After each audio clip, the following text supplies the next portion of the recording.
Limata. He will be starting soon. Oh, story time with Mr. Limata. When all your dreams come true. Oh, it brings to life your favorite stories with a great big smile. You won't leave lonely, won't you start all reading? I just can't wait to be hearing story time with Mr. Limata. He will be starting soon. Oh, story time with Mr. Limata, where all your dreams come true. Oh, he brings to life your favorite stories with a great big smile. You won't leave lonely, won't you start all reading? I just can't wait to be hearing.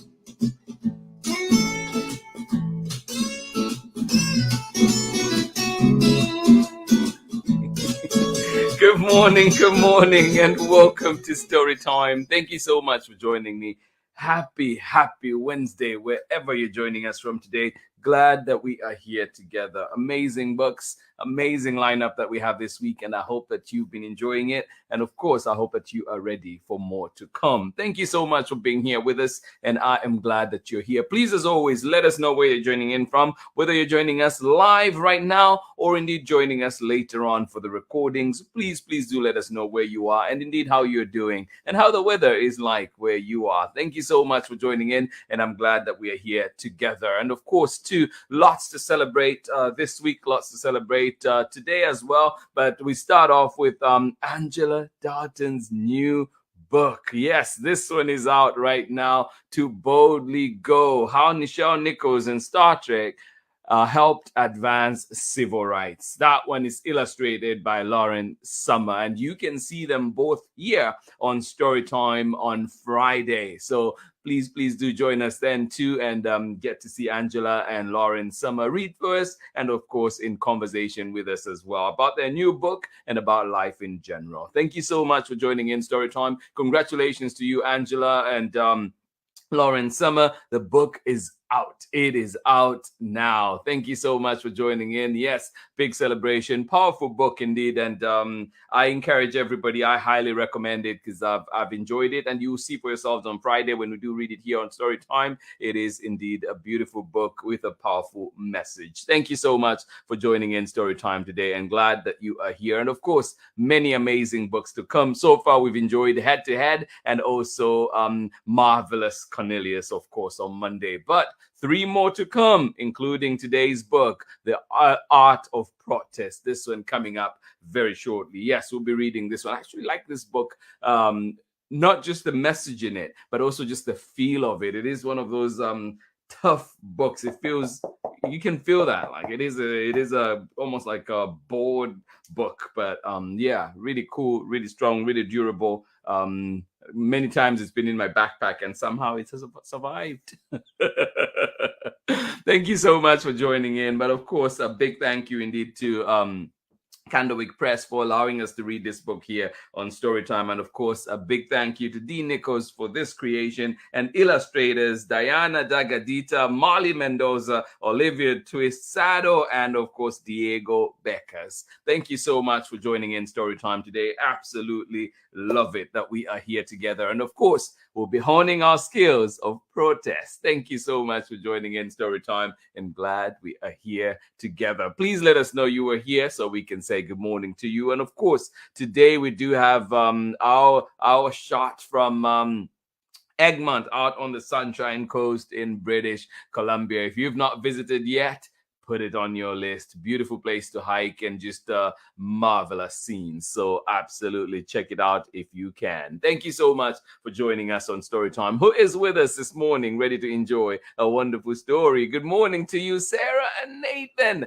out in rainy Illinois today. Well, thank you so much for being here with us on Storytime. Appreciate you and glad that we are here together. Another story, another fun day ahead. Thank you so much for joining us. And one of the things I like about this book is that it has a try this section, so you can try some of the art that is talked about in here. It has specifically designed pieces. Say this part here, it says try this, and then it gives you prompts and ideas on something that you could create at home, your own protest art at home. Thank you so much for joining in. Yes, think of those causes that you care about and see what can be done. Thank you so much for joining in today. I'm glad that we are here. And yes, good to see you. Sarah and Nathan, one more time. Hugs, hugs, hugs to you. And to everybody that joins us for the recordings and never quite makes it to the lives because of the time we're here,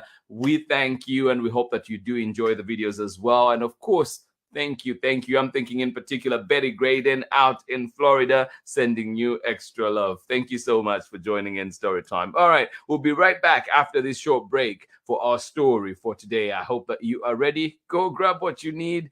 Coming right up, Art of Protest by D. Nichols. Thank you so much for being here with us. And one more time, we continue to celebrate Angela Dalton's amazing book that is out now. Hello, Storytime friends. My name is Angela Dalton, and I'm an author of picture books. Some you may have even seen read right here on Storytime with Mr. Limata.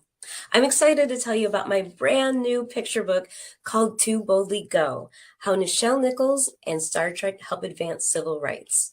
It comes out January 17th, and it's an amazing story about the legendary Nichols and her role on Star Trek, which she left until a very special person reminded her about the impact that she was making, not just on television, but around the world. And I'm excited to tell you that myself and Lauren Semmer, the illustrator, will be coming here on January 20th to read the book to you and to answer any questions that you might have and to tell you a little bit about the book and how we came up with the idea for it. I hope that you'll join us again on January 20th right here in Storytime with Mr. Limata. Until then, if you'd like to learn a little bit more about me, please visit me at angeladalton.com. Okay, now we got to get back to the story today on Storytime with Mr. Limata. I hope you're enjoying it. I know I am.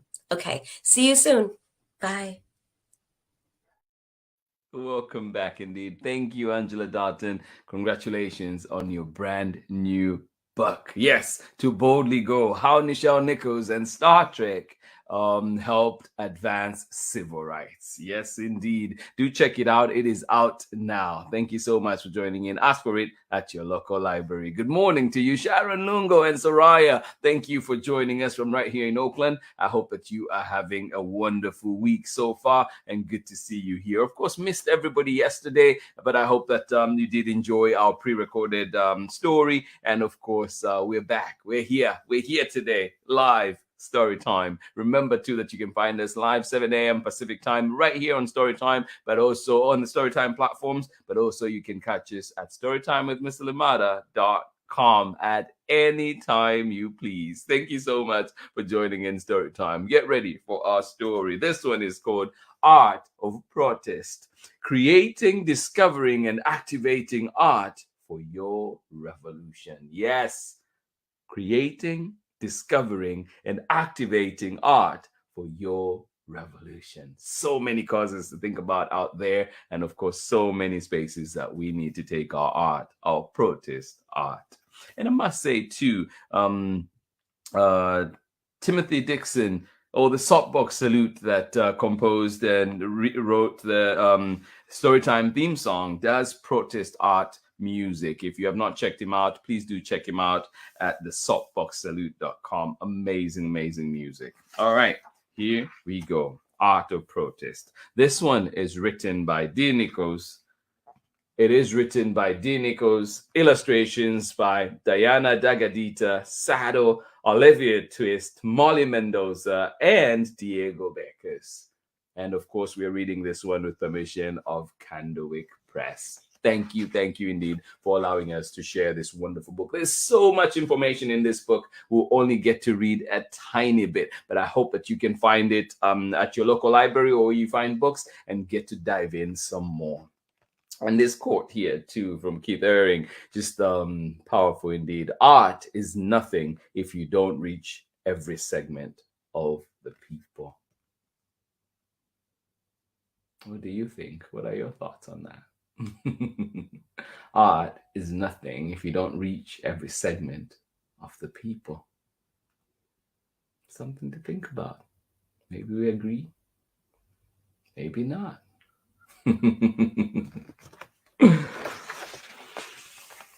And there are several in the table of content, several topics in there. And this one is my favorite for sure. Youth leadership and protest art around the world. Yes, young people have been leading so many things.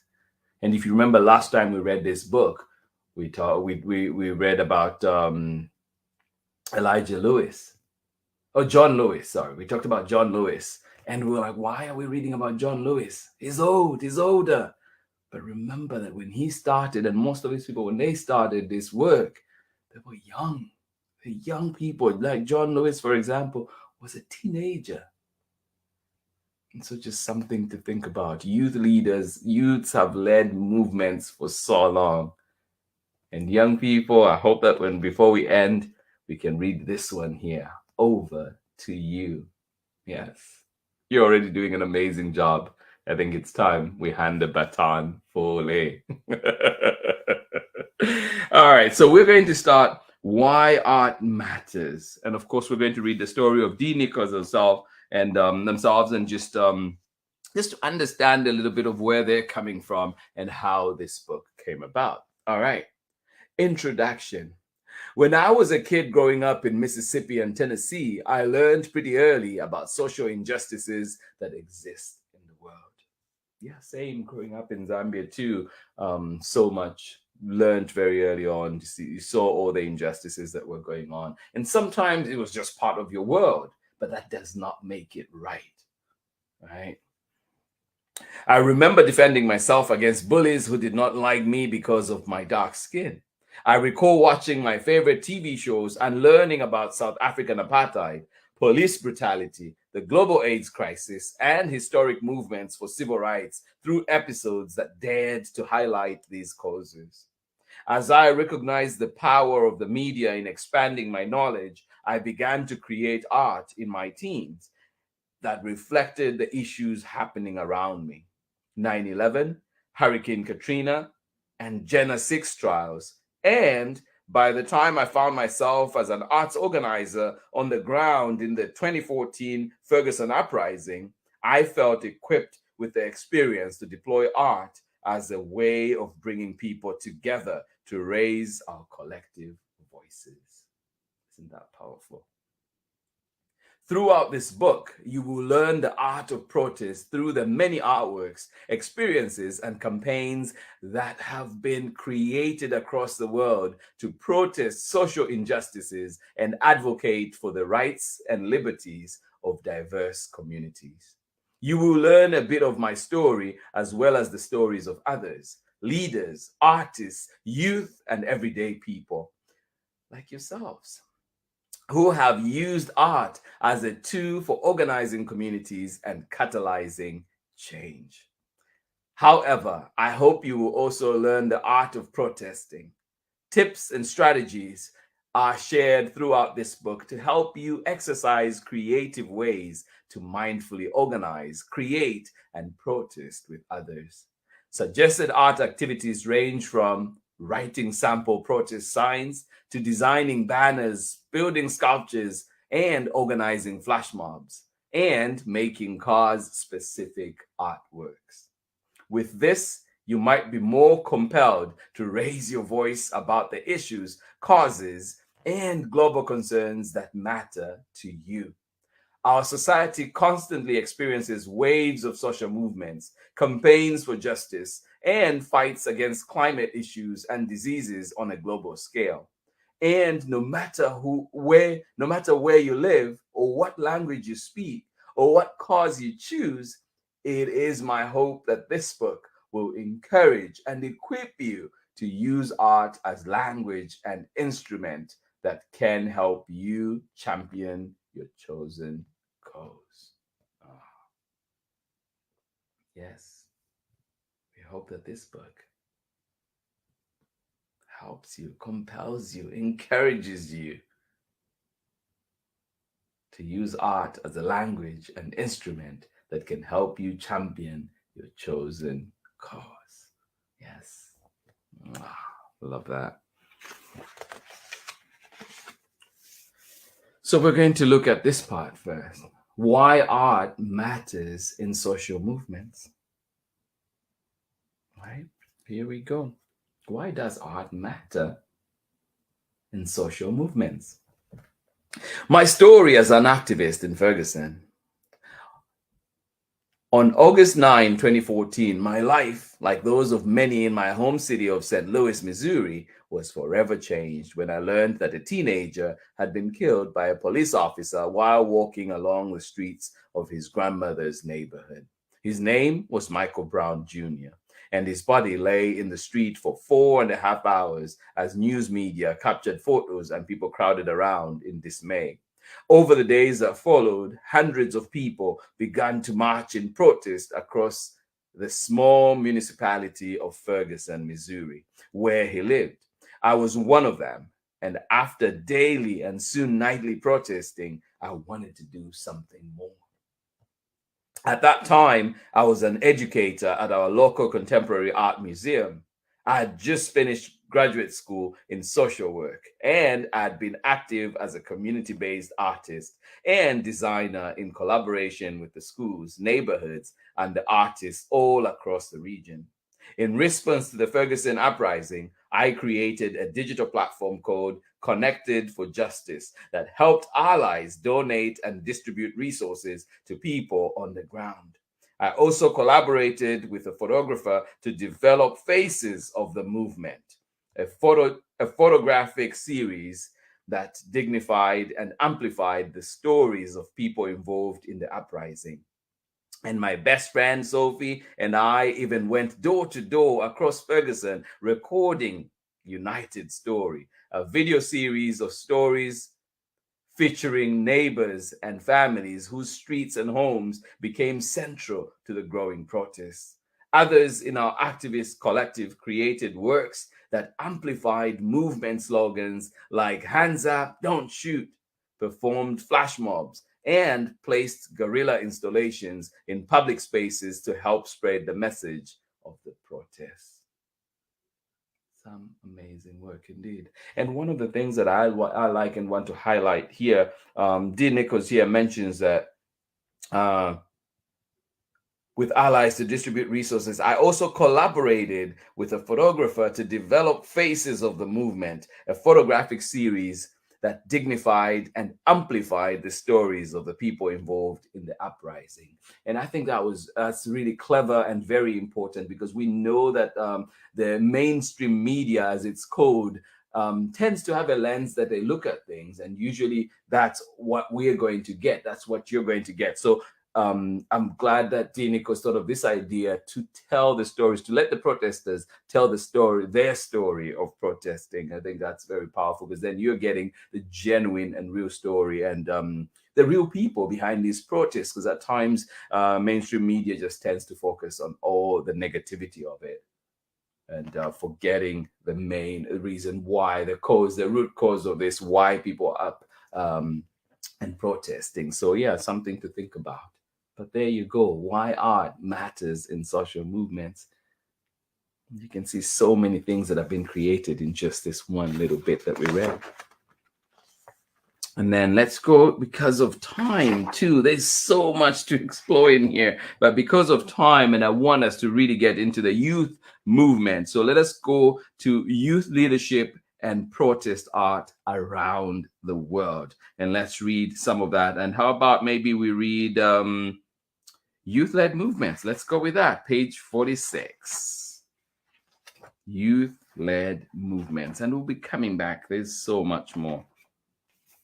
Let's read a little bit on this youth-led movements, and then we're going to skip over. Last time we read on South Africa and the apartheid, and this time we're going to jump and read the umbrella movement. All right, here we go. Youth-led movements. From civil rights to Black Lives Matter.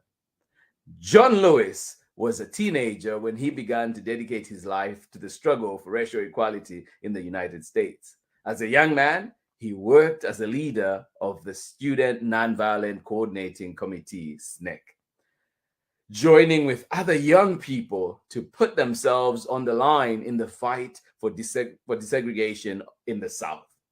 In 1965, he was among the marchers badly beaten by police officers at the Edmund Pettus Bridge in Selma, Alabama. He went on to serve as a representative in Congress for his home state of Georgia for 33 years, from 1987 until his death in 2020, and remained a tireless fighter for racial justice throughout his life. That powerful. And I think I mentioned too last time, if you've not seen the movie Selma, something to check out and see some of these details highlighted in there. Of course, as with movies, there's always, there's bits that we take with it to your salt, but it still highlights quite a lot.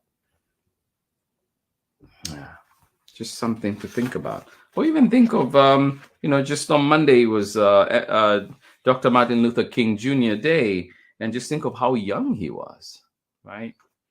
How young he was, and even how young he was when he died. And I think of that all the time.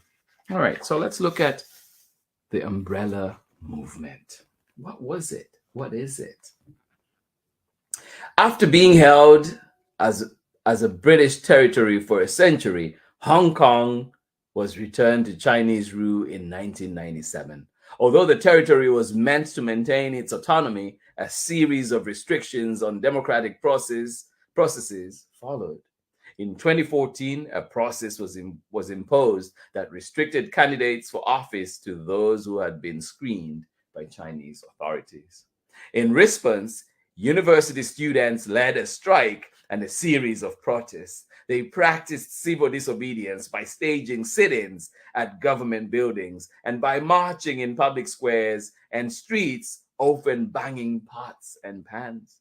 Protesters carried umbrellas to shield themselves from tear gas and other aggressive police tactics, and the umbrellas became a symbol of their resistance, a name for their movement, and a basis of their protest art. They wrote messages on umbrellas, placed them in the hands of public statues, created canopies of umbrellas that had been broken by police, and used them in other public installations. The initial wave of protests lasted for 79 days. A second wave began in 2019 in protest against a new law allowing the Hong Kong government to send suspect activists to mainland China to face trial. The student-led resistance has been severely quashed, but carries on. Yeah. And that's one of the things with protests too, with protesting and fighting for what's right. It's not easy. It's hard. And as you can see here, like there's the powers that be that want the status quo to remain will do everything to quash, to intimidate. But you know what?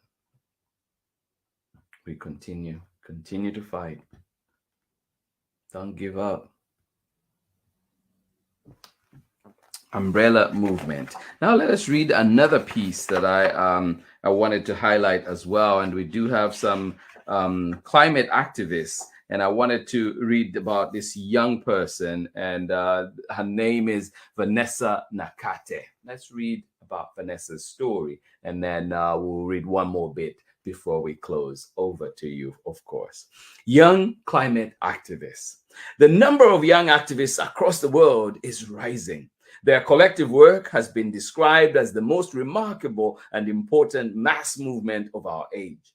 In 2019, the first ever UN Youth Climate Summit was held, and the same year marked the formation of the Extinction Rebellion Youth, known as XRY, a group of environmental activists under the age of 30. From local to global initiatives, young campaigners are coming together to demonstrate for action against climate change and to share visions of a fairer, safer, cleaner world. In this section, we meet the children of the climate revolution. And our story for today, for one of the people we're going to amplify, is Vanessa Nakate. What's the story? We cannot eat coal, we cannot drink oil. Ugandan activist Vanessa Nakate is the founder of the climate action groups Youth for Future Africa and the Rise Up movement, which aim to amplify the voices of African activists. She was inspired to take action after noticing rising temperatures in her country and has campaigned tirelessly for change across the continent, including for the protection of the Congo rainforest. Yeah. Yes, and so true, Amanda. Indeed, you say, I love John Lewis' reminder to get in good trouble, necessary trouble. And books like this are so important to help us teach our present and our future of the nuance between fighting for trouble and fighting for good and necessary trouble. Oh, my goodness. Quote of the day for sure. Thank you so much. I really love that. Thank you for sharing that, Sarah, Nathan, and of course, Amanda out there. Thank you. Thank you. Really appreciate that. Yeah. And so that is about Vanessa Nakate. Well, let us see how much time we have, and then we can go into our next bit. But this one is over to you, right? This one we're going to close on. But of course, there's so many more, so many, even of the young people. We've only read about one, but I'm sure you can think of some already on your own. And over to you. And this part says, our world right now is ripe for change, for progress, and for new ideas of what tomorrow can bring. As we continue to fight for racial justice, environmental sustainability, economic fairness, LGBTQ+ rights, public health, and so much more, our collective well-being depends on people rising up with vision, leadership, and unity to demand more of our existing systems and set a solid path forward to unlock new possibilities. True. I believe that the artists are those visionaries, and I believe in the voice and collective power of protesters and activists to steer us on this hopeful journey. As you have read the stories, witnessed the artworks, and learned the skills shared in this book, it is my deepest desire that you have been equipped and inspired to become a creative warrior, an activist in your community. I hope that you have been guided in identifying the causes you care about and sharpening your creative muscles to take action through art making. And finally, if nothing else, I hope this book has helped you understand and believe in the power of art as protest. D. Nichols. Over to you, young people. Over to you, Sarah and Nathan. Over to you, Soraya. Over to you, all the young people that join us here on Storytime.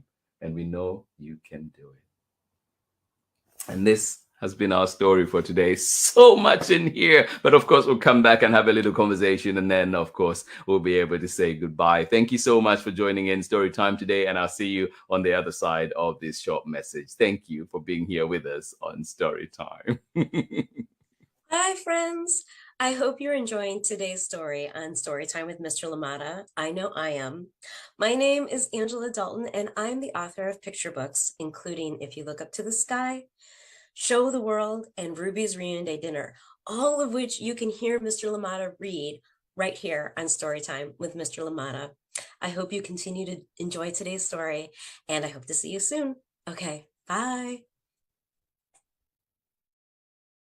Welcome back indeed. Thank you, Angela Dalton. And of course, as you know, we're celebrating Angela Dalton's new book. And you know what? I actually have a copy now. Ooh, this one, To Boldly Go. It is out. How Nichols and Star Trek helped advance the civil rights movement. And we'll be reading this one on Friday. And of course, having conversations with Angela and Lauren Summer. So please do join us on Friday. But of course, today we were reading Art of Protest, and I hope that you enjoyed this one. The full title is Art of Protest: Creating, Discovering, and Activating Art for Your Revolution. And this one is written by D. Nichols, illustrated by Diana DAGADITA, Molly Mendoza, Olivia Twist, SADDO, and Diego BECAS. And of course, we're reading this one with permission of CANDLEWICK Press. A big thank you to them indeed for allowing us to share such a lovely book here on Storytime. Thank you so much for being here, friends. Absolutely appreciate you. Tomorrow, we'll look at another big topic, important topic in this one. Killer underwear invasion. This one from Elise Gravo. You know you're in for a treat. Funny, quirky, everything. But this one will be how to spot fake news, disinformation, and conspiracy theories. So do join in tomorrow. Yes, critical thinking in hand, and we're going to be diving into these important issues. Yes, indeed. How do we identify fake news? Why is fake news dangerous? Disinformation, what is that? And of course, conspiracy theories. How do we identify them? How do we spot them? And of course, how do we avoid them? Thank you so much for joining in Storytime. Powerful topics tomorrow. Just to share with you too here, before we go, just to show you there's so much. Those are some of the things that we'll be covering tomorrow. Why is disinformation such a bad thing?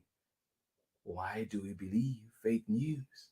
How to tell real news from fake news, among others. Thank you so much for joining in Storytime today. I hope you're excited for this one tomorrow. Killer underwear invasion coming up tomorrow. Elise Gravo. And of course, a big thank you to Chronicle Books for allowing us to share that one. This has been Storytime for today, friends. This has been Storytime for this wonderful Wednesday. I hope that you've been activated. Think about those protests, those causes in your neighborhood, in the world, causes that you care about, that you want to do something about, and create the art, design that art, and see, put it out there. Let it be heard. Let your voice be heard. It matters. It counts. It is very important. Thank you so much for joining in Storytime today. Absolutely appreciate you. And I hope that you do indeed have a lovely week. And of course, in the spirit of Dr. Martin Luther King, may we continue to fight for justice. May we continue to fight for what's right. Thank you so much for joining in Storytime today. And I think just as you put it, I'll end with this one today. Thank you indeed for putting this out. And I just want to read it one more time. Say, I love John Lewis' reminder to get in good trouble, necessary trouble. And books like this are so important to help us teach our present and future of the nuance between fighting for trouble and fighting for good and necessary trouble. Thank you so much, Amanda West, and of course, Sarah and Nathan for sharing that one with us. Thank you for joining in, Soraya and Sharon Lungo, and you're saying great book. It is a wonderful book, powerful book. I hope that indeed you can get a copy from the library or indeed where you get books. And of course, Soraya, since you're so close to me right here in Oakland, I do have an extra copy of this one. So if you ever have time, let me know, Sharon Lungo, and we'll pass on that copy to you. Thank you so much for joining in Storytime. Absolutely appreciate each and every one of you. I send you with love, love, love to go out today and indeed find that cause, create the art, and indeed let your voice be heard. Thank you so much for joining in Storytime. Much love from me. I'll see you again tomorrow when we are back for Killer Underwear Invasion. Tomorrow, join me. Thank you so much for being here, friends. Much love from me. Bye-bye.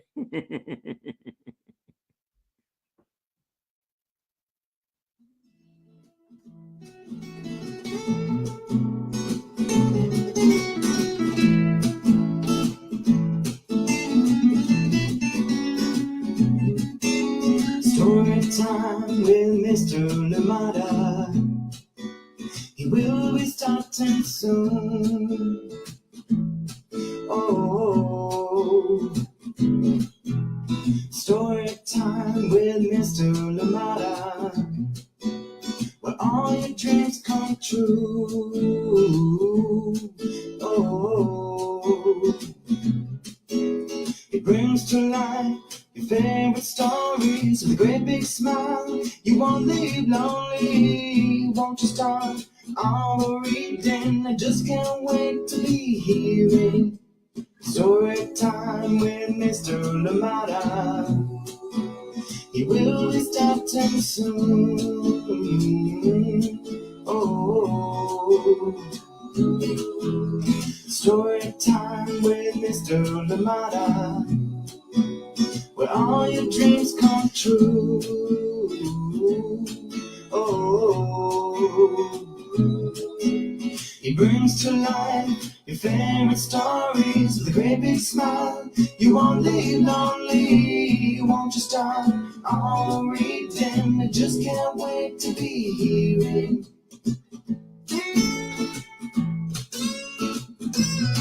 Read me all of the stories. Read me all of the stories. Some stories from far away, others right here in my neighborhood. Story time. Ooh.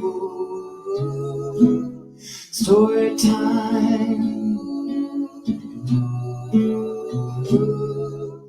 Story time with Mr. Limata. He will be starting soon.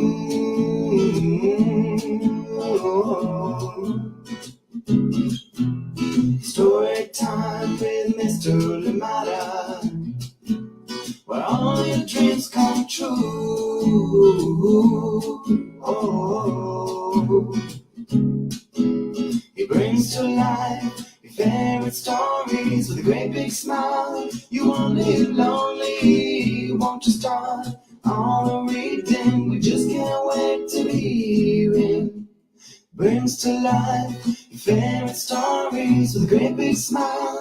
You won't live lonely, won't you start all the reading? We just can't wait to be hearing.